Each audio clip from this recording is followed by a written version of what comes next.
Hey everybody, welcome to the Addiction Unlimited podcast, where you get to learn everything you want to know about addiction and recovery. I'm your host, Angela Pugh, co-founder of Kansas City Recovery, life coach, and recovering alcoholic. To learn more about me, you can listen to episode 0 on your podcast app or find us on the web at addictionunlimited.com. Hello, my friend. Welcome back to another episode of the Addiction Unlimited podcast. I'm your coach, Angela Pugh. We're talking about emotional intelligence today. And emotional intelligence isn't just a buzzword. It's the foundation of leveling up your life in sobriety, relationships, and career. When we break free from alcohol, right, that's the get sober part, the next challenge is learning how to handle the emotions we've numbed for years. That's where emotional maturity comes in. That's the recovery part. And I'm thrilled to welcome my new friend and emotional intelligence guru, Noble Gibbens, on the show. Noble didn't just improve his emotional intelligence, he went all in on emotional maturity, redefining his relationships, marriage, career, his whole life in the process. And he's here to share his journey, how understanding and regulating his emotions empowered him to become a better husband, father, entrepreneur, mentor. This episode is packed with books, expert insights, and tools to help you build your emotional intelligence, giving you the self-awareness and resilience you need to not just survive, but thrive. Whether it's navigating tough conversations at home or staying grounded at work, mastering your emotions will take your life to the next level. And I don't want you to worry about taking notes, or I don't want you freaking out that you're listening to this in the car or while you're working out or on a run, whatever. I created a resource guide for you because there are so many great tools in this episode that Noble talks about.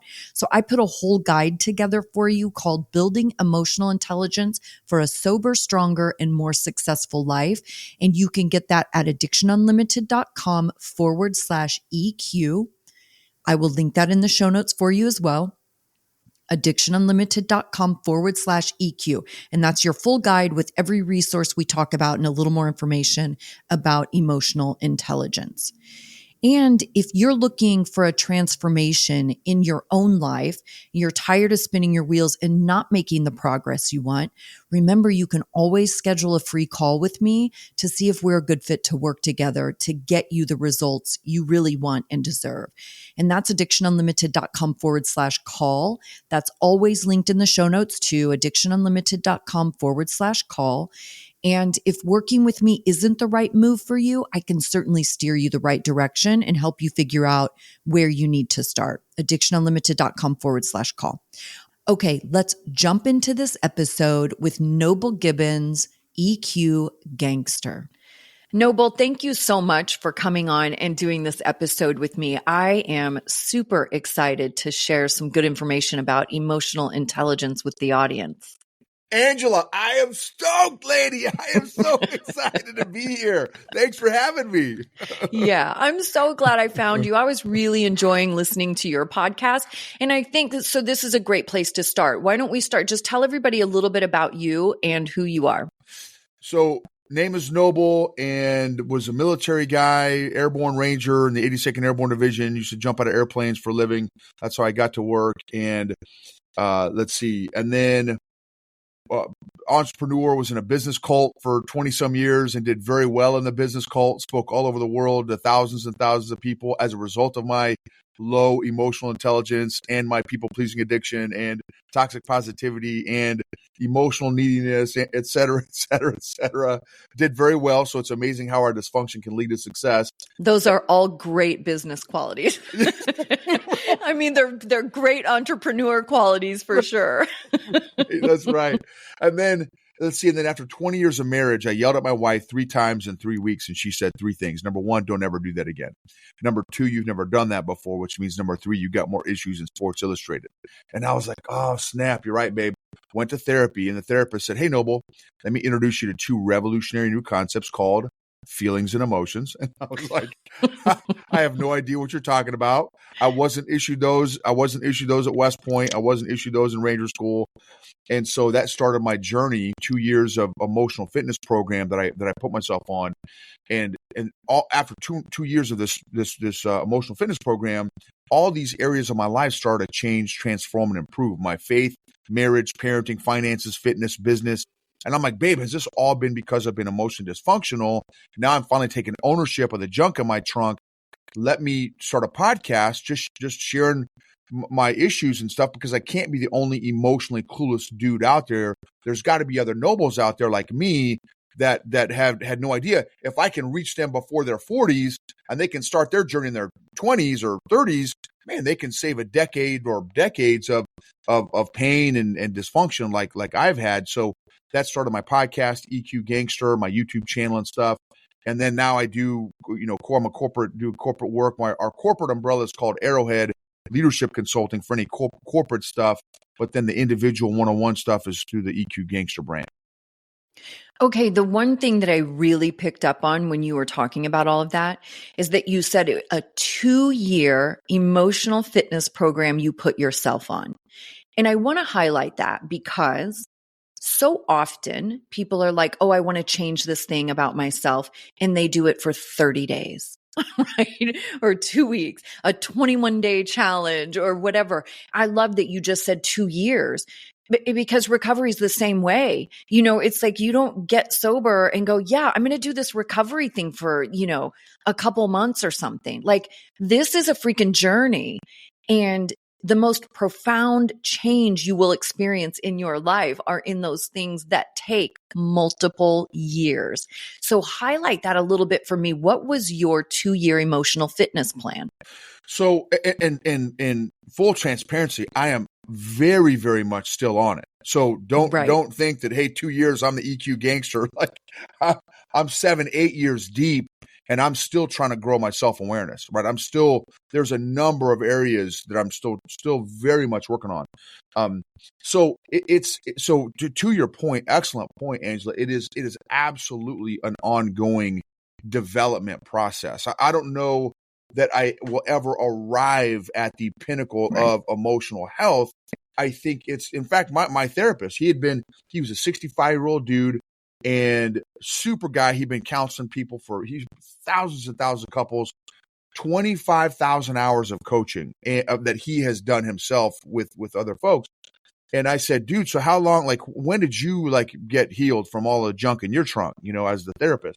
He said, what do you mean? I said, well, when was it, after year 5 or year 7? You got healed and you're done and you're good to go? He's like, dude, I still have emotional exercises that I'm doing every day because I'm still healing emotion. I'm like, right, dude, you've been doing this for 25,000 hours. What are you talking about? You're freaking EQ Yoda. You should be tracking like a VCR, bro. And he said, dude, it's a process. It's a journey. Right. So anyway, that really gave me expectation management. That it's like PT exercise, right?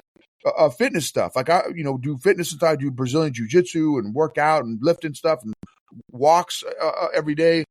And it's like, well, when will I arrive physically? Well, I won't arrive physically. It's constant, my spiritual health, right? My spiritual, growing myself as a person, as a man, as a leader, man, it's never, that treadmill doesn't ever stop. That's right. It's a constant, you got to stay. Cause I'll tell you something else, Angela, left to my own vices, I am a very bad, evil, not healthy, productive guy to be around. Left to my own. So I know that the day, week, month that I stop growing myself, my weeds grow immediately. and I don't even have to try. It's my weeds try to grow while I'm actively mowing. You know what I'm saying? Yes, It's yes. I have to stay ahead of that game. Yeah, 1,000%.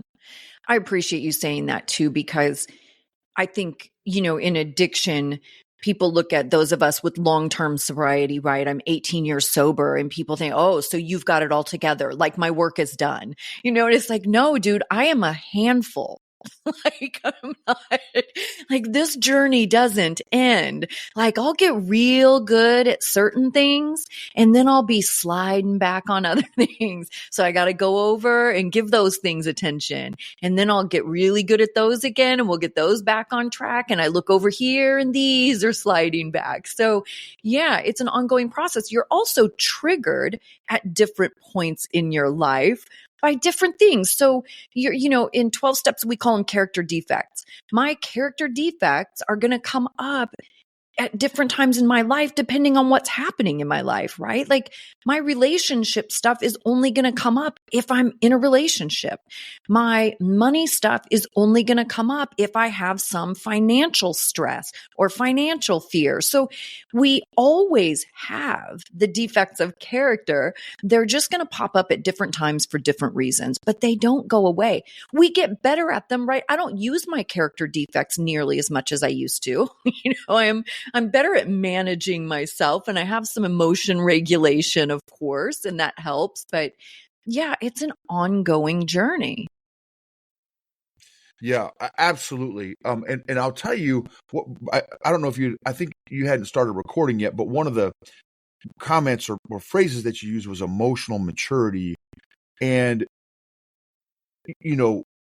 pre-EQ, I would have told you, oh, I'm mature. What are you talking about, Angela? I'm a 40-year-old dude. I'm totally mature. I know what's going on. Man, I literally, Angela, I was a 40-year-old emotional 5-year-old. 1,000%. Yes. Not even joking. I would throw adult temper tantrums. Yes. I had my own version of whining and pouting. It was literally a 5-year-old in a 40-year-old man's body. Mm-hmm. And how many of those are walking around all around us, right? Almost all of them. Right. Yeah. Yeah. Because another thing to consider, and I'm sure you can touch on this better than me, these are learned behaviors. These aren't things that we are born with. These are things that someone has to teach you or that you have to actively seek the education to learn. You're not born emotionally intelligent. You are taught habits by the people around you that are typically unhealthy, right? Because they're not emotionally mature either. So you take on those coping skills and ways of handling things and those perspectives and the character defects, right? You just inherit all of this stuff. And if you don't go out in the world and actively seek change and seek knowledge, you're not going to have it. It is a learned behavior. Right. Absolutely. And again, I think, and there's people way smarter than me talk about this stuff, but like we as humans, our bent or our pull, our natural pull is towards pleasure and away from pain, right. Well, growth is pain. 1,000%. Yes. Growth, and all the cheesy quotes, but it's true. No growth happens in your comfort zone. And it's true. Jiu-jitsu, I can't learn jiu-jitsu by watching YouTube videos. Like at some point, I actually have to roll with Angela. Me and Angela got to get, boom, we're going at it with each other. Oh, okay. So this is how she responds to this. Okay. Then she moves here. And then you have to get in that physical altercation, so to speak, in your training partner in order to actually learn how your body works with another opponent and different size opponents. And right, life throws all kinds of stuff at you, but growth only happens with tension and pain. Yeah. And that's why nobody wants to do it. And that's why people don't stick to it, right? Sobriety is the same way. It gets real uncomfortable real quick. Oh. Because you're not used to it. You don't know how to do it. You don't know if you're going to be good at it. It's like everything becomes an unknown. Like maybe this is going to suck. Maybe I'm going to suck at it. I'm not going to do it well. Maybe I'm going to embarrass myself. Maybe people are going to judge me. All of the fear. Everything gets real uncomfortable. And then we immediately want to bail.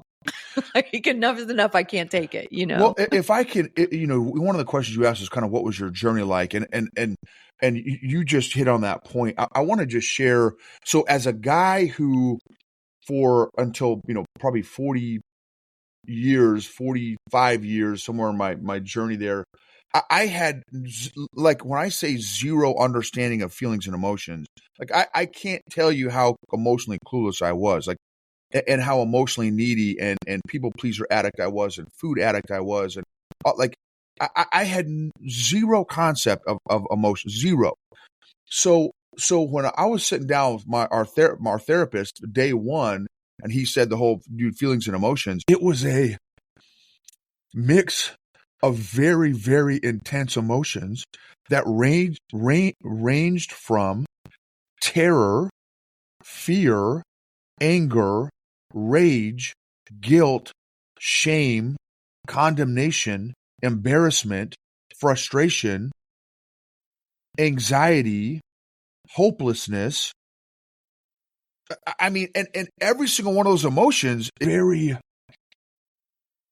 strong, intense emotions. And then looking down the barrel of all of those emotions, Angela, and then realizing I have zero tools. Right. So I'm facing all these scary monsters for me in the flash of an instant. Once I realize I'm buck naked, right? The emperor has no clothes thing, right? I'm like, oh crap, I'm buck naked and I'm about to go into a war. I don't even have a squirt gun. I'm going to go fight these scary bad guys. In my head at the time, that's what they were. These scary, terrifying bad guys in my life that are 20 feet tall and big, giant muscles. And I'm this little skinny, weakling, buck naked guy with no weapons, no tools. And I was terrified is an understatement. Everything inside of me was like, Noble, how in the hell can you be a 40, however old I was, 43-year-old guy and not know anything about feelings and emotions? Like, you got to be joking. Like, am I getting punked right now? Am I on some TV show? Like it was, man, it was so to your point.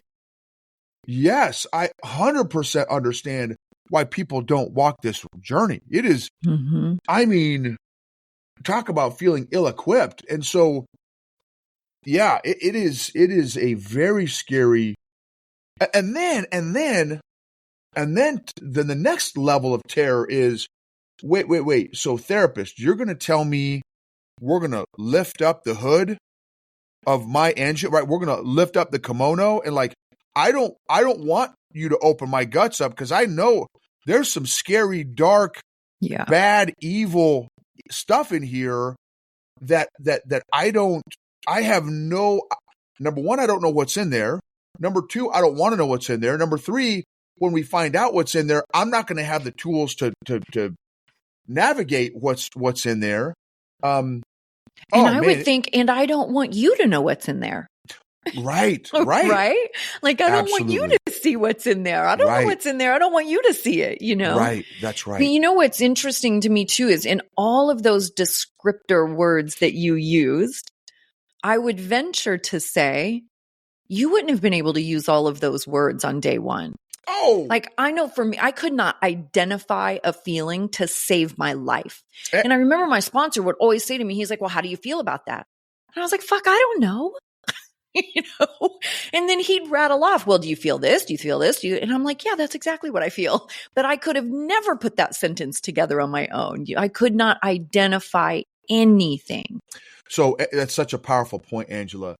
I literally knew happy, sad, angry, and mad. Right. Are probably like, I had like 4 words down. Mostly mad. Right. I knew. That's mostly mad. Yeah. Right. Anger and rage I would throw in there too. I did know rage. But that's part of the journey. One of the initial parts of an EQ journey is growing our emotional vocabulary. Yeah. And there's actually a physiological reason why that is. There's actually a brain reason, neurological reason why. And here's what that is so the brain is a you've heard of like an Excel spreadsheet, right? Excel spreadsheet, or like Dropbox, or so it is one of the most amazing organization and filing systems on the freaking planet, right? Is our brain. And as long as our brain can file and organize stuff, it can work on stuff. It can heal stuff. It can grow stuff. But if it doesn't, if it's got all this stuff flying around inside and it doesn't have it's not named, if it's not named, it can't file it. Right. So there's a phrase called name it and tame it. If you can name the emotion, the brain can tame the emotion. But if you can't name the emotion, all those free radicals, right, are just bouncing around inside of us. All those chemicals, which are emotions are just chemicals. All those chemicals, those emotions are just bouncing around inside of us, causing us stress and anxiety because the brain doesn't have a name for it. So as soon as we can grow our emotional vocabulary and start to name with accuracy, the more accurate we can be with the emotion, the more effective the brain can start healing and working on it. And now the head, heart, and body can start working on massaging out those emotional knots that have been created in our emotional muscles once we start growing our emotional vocabulary. That's such a beautiful way to look at it too, because your brain is a filing system, right? And that makes perfect sense. If I can't identify it and my brain doesn't know where to file it, then what the heck are we going to do with it, right? It's just going to be chaos in there. Especially when you think about how many pieces of information our brains are working with on a daily basis. Like, that's insanity. Well, and we don't even know. We're not even aware of the stuff that our brain is working on. Not right? even close. So here's another thing that's fascinating. So that was a great observation on your part about the ability to rattle off some of those emotions. I didn't do that in the moment, but that's reflecting back. That's what I was feeling. But here's what's the better that we can get at again. So here's what I'd recommend, encourage folks that are listening is there's an emotion wheel. If you Google emotion wheel, they have pillows and cups and mugs and t-shirts and stickers, but just print out emotion wheel, print it out, stick it up on your refrigerator, stick it up on your bathroom mirror. What you see, you give strength to. What you starve dies. What you see, you give strength to. What you starve dies. So the more your brain can see these different emotions, and now if you don't understand or know the because I didn't know the there's so much stuff I could tell you, Angela. One of the exercises that we did was on an emotion called fulfilled, and I'm like, I have no idea what that is. Like, I know the English word, like I could, but I don't know, like, an emotion. Like, what is that? What does fulfilled feel like? I don't know that I'd ever. Here's another one that I was not familiar with. I read this great book, and one of the first chapters on power. Like, hey, when's the last time you felt powerful? I'm like, powerful? I don't have ever felt the feeling of power or powerful. Like, it was such a fascinating, like, hearing these emotions I didn't have a file for. So again, by growing that emotional vocabulary, it will help us to start making more connections. And again, the better that our brain can file this stuff, the more effective we get. And then the other thing too is grace, patience, and curiosity instead of guilt, condemnation, and judgment. If we can have grace, patience, and curiosity with our emotional growth journey, because what I've realized is grace, patience, and curiosity are lubricants to our engine, our emotional engine. Guilt, shame, condemnation, and judgment are like pouring sand in our engine. It will eventually seize up our engine and prevent growth rather than grace, patience, and curiosity. Okay, what is the book you just referenced? Did I reference a book? Yeah, you said it's a great book, and the first chapter was power. Becoming a King. Becoming a King. Becoming a King is that book.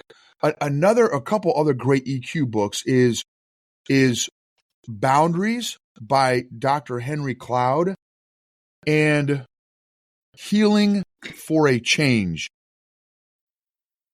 by Dr. Henry Cloud. And I would probably do it in reverse order. I would do Healing for a Change first by Dr. Henry Cloud and then Boundaries. those two books were absolutely life changing. I have to make a note because I'll include all of this in the show notes so everybody can Awesome! Because we all love books. So yeah. I'll be getting that Becoming a King immediately after this podcast is done. Awesome. Yeah, fascinating. Anyway, fascinating. And the journey is while scary at times, I will tell you, and this is going to sound so counterintuitive based on how I just described the beginning of the journey. But as you grow and you start to develop some muscles, you start to learn some emotional jujitsu moves. Now the journey becomes empowering and encouraging. And one of the things I say on my podcast a lot is emotionally healthy people help heal other people emotionally. Think about the hundreds and thousands and probably tens of thousands of people, Angela, that you have helped because of your own addiction. Yeah, for sure. Who would have thought, oh yeah, I'm a bartender killing in LA. One day I'm going to be helping thousands and thousands of people with their addiction. And what? But that's, you have empowered through your own addiction journey zillions of people, right? So at some point, the journey transfers from terror and fear and trepidation and horror and all these different things and weak and hopeless to, at some point, it transitions to powerful and strength and empowering and worth it and value and healing and growth.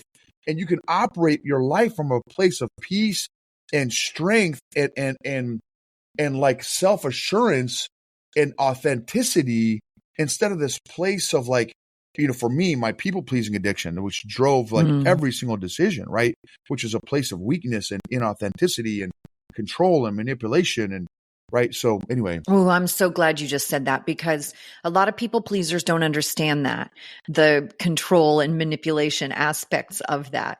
I hear a lot of people with people pleasing really have this sort of victim mentality, right? Oh, woe is me. I can't set boundaries. I can't advocate for myself.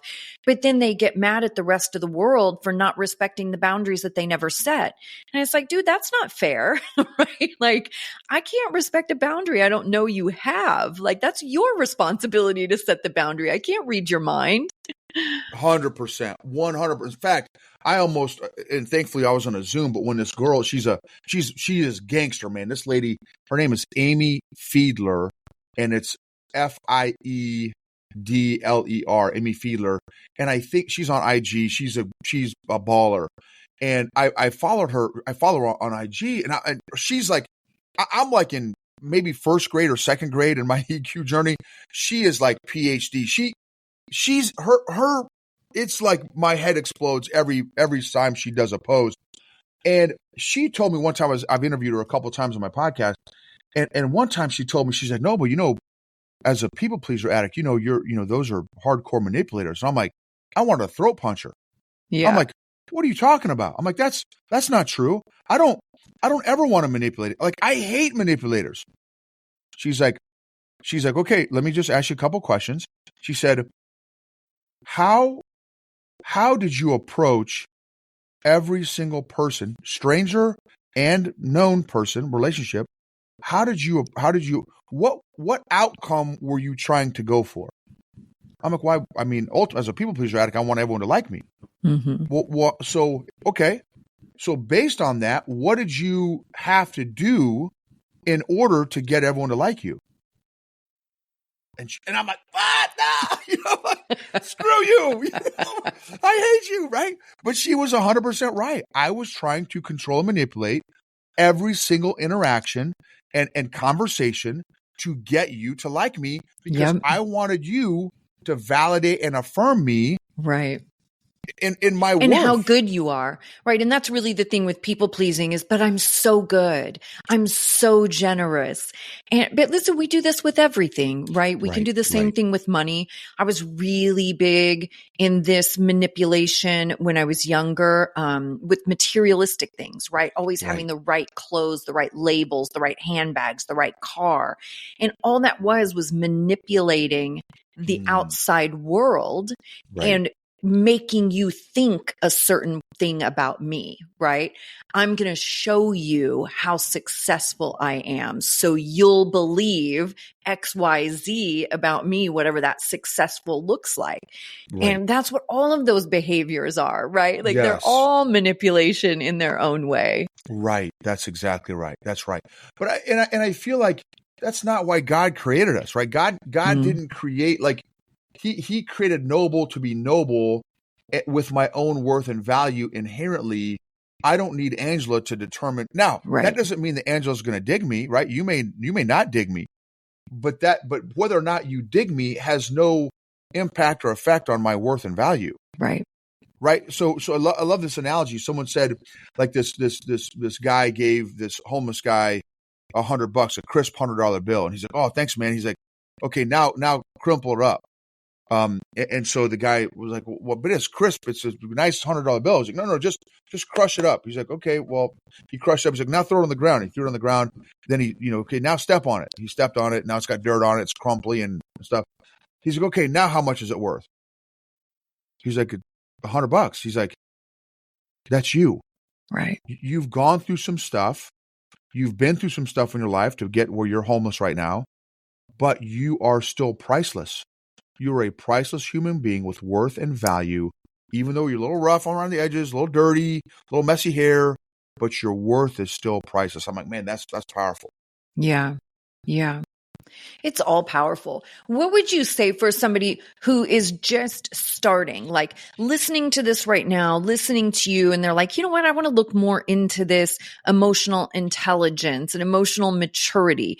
Where would be a good place for someone to start the journey? So Changes That Heal would be the first book. Again, that would be the first thing that I would recommend. And I'm not trying to promote my podcast, but I'm not a PhD EQ guy. So if that's what your audience needs, that's not, you need somebody else for that. If you're new on the journey, my podcast is great for new, because I literally share my EQ journey with the good stuff and the bad stuff all mixed in there. I'm very raw and transparent. So that would be another, just for those that may be starting in their journey. Another thing would be that I would recommend is it's called Emotional Intelligence 2.0. It's another book, Emotional Intelligence 2.0. It's another good book. There's another good book called Primal Leadership, which talks about emotional intelligence as well. That's a little thick and heavy, but it's still, if you stick it on the list there. Those are a couple other books as well. There are also assessments. So I'm not, and you don't have to go through me. There's a lot of people that do EQ assessments, and there are a couple. There's truckloads of different kinds of EQ assessments out there now. There's one that I use called EQI 2.0, and it measures people's EQ in 15 different areas. It's a psychometric scientific assessment. So I didn't create this in my basement. Like, big brain researchers and scientists came up with this thing, put it together, and it gives you an actual number of where your EQ is at. And most of us have some areas that we're stronger in, some areas that we're weaker in. I will tell you, this would be the number one place, Angela, that I would start. That most of my clients that I start with, most of them, whether they're big cheese CEOs or they're teenagers, there's teenagers I work with too, is self-awareness. If you don't have the self-awareness, it's really tough to work on anything else. Right. So just beginning with some self-awareness. Okay, now where would I begin with self-awareness? So there's an app called Clarity, Clarity, Clarity. It's not my app.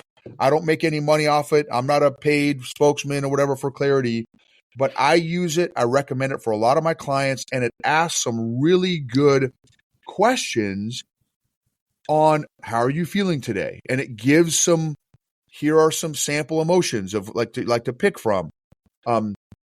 What led to you feeling that way, right? So it kind of it prompts you with some very simple, basic prompts to just start developing some awareness around your emotions, right? Another thing too that I'd start paying attention to is where in your body are you feeling those emotions? Which I'm like, that's the stupidest thing I've ever heard in my life. Like, but there's this book I don't recommend for any new people, but it's called The Body Keeps the Score. Ooh, it's one of my all-time favorites. It's incredible, but it's super intense. Yeah. Right? Yeah, it is intense. It is intense. But that's another great one. So our body holds and stores all our emotions and stuff, right? Again, I had no idea, but that book, like it's powerful, powerful. So anyway, those are some ideas for folks to start. Yeah, I love that. And I do appreciate too that you said start with some self-awareness, because oftentimes at the very beginning of this journey, right, any sort of emotional healing, that's what we're lacking, right? We don't have that self-awareness. We're still very busy blaming everyone else and figuring out how every feeling we have is someone else's fault. Right. You know, I feel this because you said this, or because that happened. I made that choice because you did that. Like, everything is about somebody else and what they did and why they caused me to do whatever I did. And that's where you first have to stop, right? You have to really stop looking at everybody else, stop looking at what's their fault. You, your behaviors, your actions, your choices, your feelings are yours. Right. And they are fully your responsibility. Well, and it's important to understand why. Like, why does a victim mindset keep you weak? Why? Yeah. Right? And I didn't understand, because you're giving away all your control. You're giving all your control to all the external things. It's the same thing with addiction, right? It's like I gave all my control to alcohol. Everything in my life revolved around my alcoholism. Alcohol had full control. Yeah. I wasn't making decisions. I wasn't weighing risk. You know, I had no power in anything. That's right. And it's so disempowering, right? And I think for me, my sobriety from day one was so empowering because I felt that instantly. Instantly, I was like, oh, wow, I've got a lot of power here. Wow. Like, I didn't realize that I had control of my life, my circumstances, my behavior. I didn't know that. I thought I was cursed. And I came from a bad luck family, and I was going to be a bad luck person, and my life was always going to be hard, and all the bad things happened to me, right? I had that victim mindset. Everything was because of other circumstances. Yeah. And when I got sober, I was like, oh, wow, like, I've really got full power here. Like, this is really my gig to figure out. I get to create whatever ending I want in whatever chapter of my story. I have that power. Right. Well, and it's as long as I say in my head, if my narrative, if my story is, it's Angela's fault, and it's all of my dysfunctions because of Angela. Well, until Angela chooses to do something about my issues, I'm stuck like Chuck, right? So that's why, you know, and again, all the stuff that you said is 100%, right? So until I take it off of Angela, no, it's I had a role to play in this. Right. Now, maybe Angela had a role, but that I can't control what role Angela had in it or not. I can only control my role in the deal. So as you know, Extreme Ownership by Jocko Willink, right? Is that his one book, of my favorites, right? It's like I have to take ownership of my growth and change. It's now, oh, this is fire. And a lot of times, right, our coping mechanisms, our dysfunctions, our survival mechanisms come from our childhood through, you know, it's at some point, right? Yes. And so this is something I love telling adults is, and kids too, what happened to us in our childhood is not our fault, but it is our responsibility to grow from. That's right. Yeah. Right. So I was molested when I was 5. Was it my fault that I was molested? No, it wasn't my fault that I was molested when I was 5. Is that my responsibility to heal from and grow from that happened to me? 100%. Absolutely. It's my responsibility to heal and grow from, but it wasn't my fault what happened to me. Yeah. Right. So I think that's a big differentiation to make as well. Yeah. We always want to get mad at the people that push our buttons, but the truth is it's my button. and that makes it my responsibility, right? Like you can push the button all you want, but I got to figure out, why is it a button? Boom. And that's what I've got to heal. It's not your fault you're pushing. You're not usually pushing it on purpose, but it's my button. That makes it my responsibility. Right. I remember this lesson for me really early in my sobriety of, really taking responsibility for myself and understanding how much of a role I played in all of my life and my drama. And my sponsor said to me, we were talking about, I was dating somebody, and of course it went horribly wrong because, I made terrible choices in who I dated for many, many years. And my sponsor was like, and I'm like cussing this dude, right? Like he ghosted me. I was heartbroken and I'm just cussing him. And my sponsor sat there and he's like, are you done? And I go, well, I don't know. And he goes, Angela, he may be all of those things. He goes, but the truth? You picked him. And I was like, oh. I was like, oh my God, I did.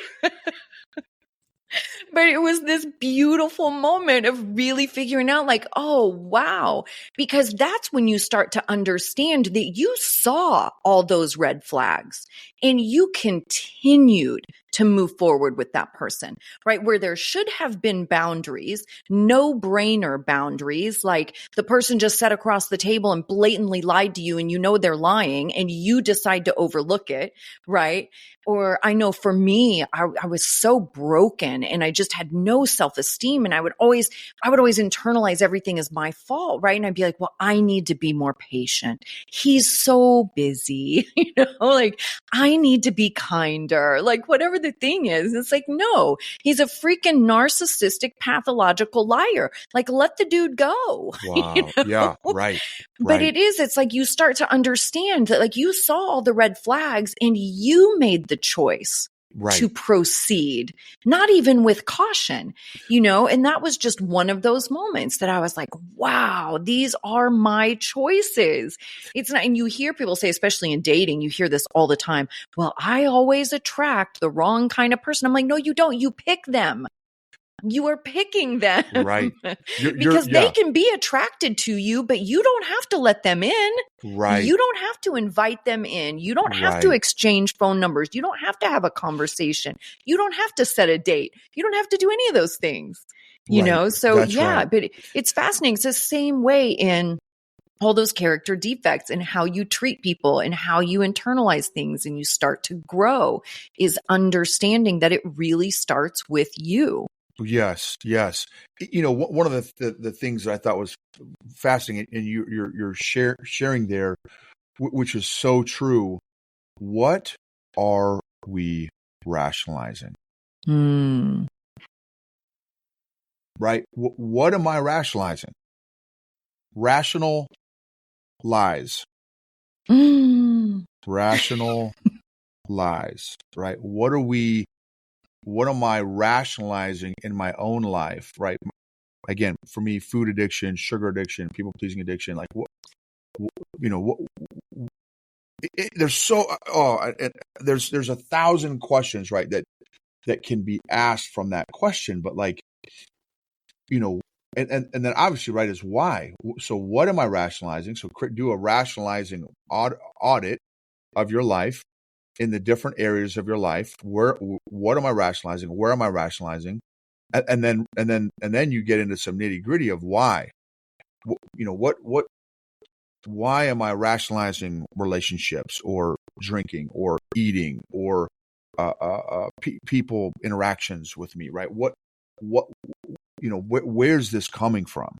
And that's another powerful thing. If you can figure out, in my EQ journey, another powerful tool is the origin story, right? We'd like to do the origin stories of superheroes. Do the origin stories of your dysfunctions. And what I have found, that is a monster step. 30 to 50% of the healing journey is just figuring out, how did it start? Yeah. How did it start has been huge, right? So anyway, so great points, Angela. Huge. What an incredible conversation we've had. I love this. I'm so glad that you came on to talk about this stuff. And I feel like there will definitely be at least a part 2. And I'm going on your podcast too. So I'm looking forward to that as well. Now, I want to say also for everybody listening, because Noble has mentioned so many fantastic resources. So I'm going to have a resource list. I'll put everything together for you in one place. So you'll have all that information, and you can find that at addictionunlimited.com/EQ. And I will link that in the show notes so you can get right there from your podcast app. And Noble, you are welcome to share the resource list with your people as well if you want to do that. I think you just mentioned so many incredible things and incredible books and tools that I just want to put that all together in one spot for everybody so they can get there and use it and make it super easy. Awesome. Angela, thank you so much for the opportunity. So thankful for the work that you're doing. I know that you've helped so many and are helping so many, and just the iron sharpening that I get from you, it just encourages me on my own journey. So I'm so thankful and can't wait to have you on my podcast too. That's going to be super dope. Yeah. Awesome. Thank you so much. You've reached the end of another great episode of the Addiction Unlimited podcast. Candid and honest conversation about addiction and recovery. Be sure to visit us at addictionunlimited.com to join the conversation and access show notes and links to everything we talked about. Love this episode? Please take 30 seconds to subscribe, rate, and review on iTunes to help us improve and give you the information you want. Thanks for listening. See you next week.